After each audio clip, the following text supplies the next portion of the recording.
Hey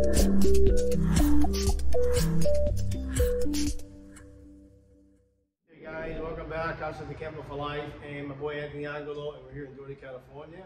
And I wanted to go over some alternative endings to your entwined lance, excuse me, but without the lance, and then one with the lance, and then just a small little tip on understanding on still continuing to control that knife as it's still passing through before you get to your second position.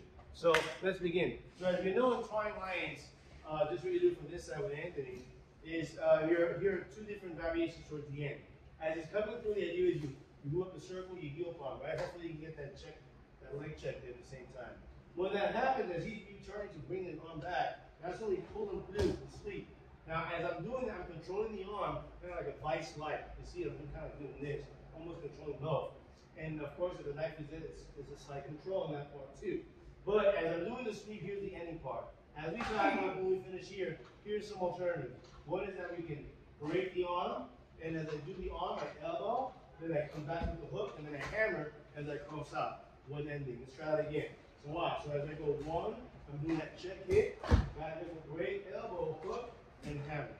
The other variation to it, which is more commonly seen or more standardized, is as it comes through, and we do that strike as a hit, the elbow comes in, but now we're going to back knuckle, hammer fist, hook punch, and then heel scoop.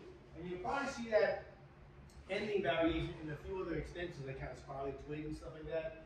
So just to give you some alternatives to the ending of entwined lance. So here's both. One, bam, we hit, boom, pop, we hit up, we break, elbow, hook down, as we hammer this, and we became heel scoop and finish.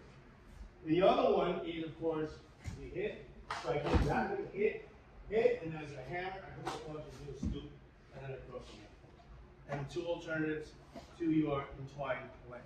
Now, dealing with the lance itself, here are some ideas, right? Just one little piece of an idea for you to close it up.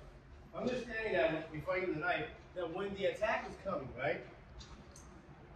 You think the guy just stops here, but even if I get hit, or a person wants to get hit, in the mind of the person, they're still traveling with that strike.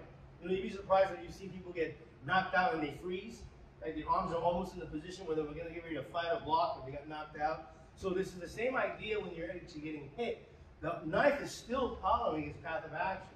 So the idea of mine, and that knife is still doing that, right? And I'm just doing this, and I can still do, see I can still cut me, right?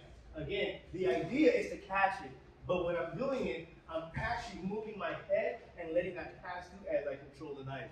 And I'm doing a kind of a little slight of a vice grip looking like this, but I'm still controlling it as I'm actually putting my fingers in his eyes. Of course, they do sleep and they're battling. But again, just to see the little opening of that is what I'm doing is as that happens, that still continues to pass through, hopefully not to cut me. What I want to do is allow my head to move away as I push that to the face, and now I can do sleep going in. I actually want to get, if I was to do it, I'd rather get the knife out of the way and then the sweep, and then instead of trying to do these simultaneously, because then you're trying to focus on too much stuff at once. And I understand Kempo's about explosiveness and of course simultaneous motions, but that's all, you're already doing something simultaneously. You got two things happening here, and then this with this following, in a sense, kind of trailing right after that. And then really control, use the weapon, and do what you like. So thank you again for watching, and if you like, please put on a like and subscribe if you can. Enjoy the videos, and I'll see you in the next one.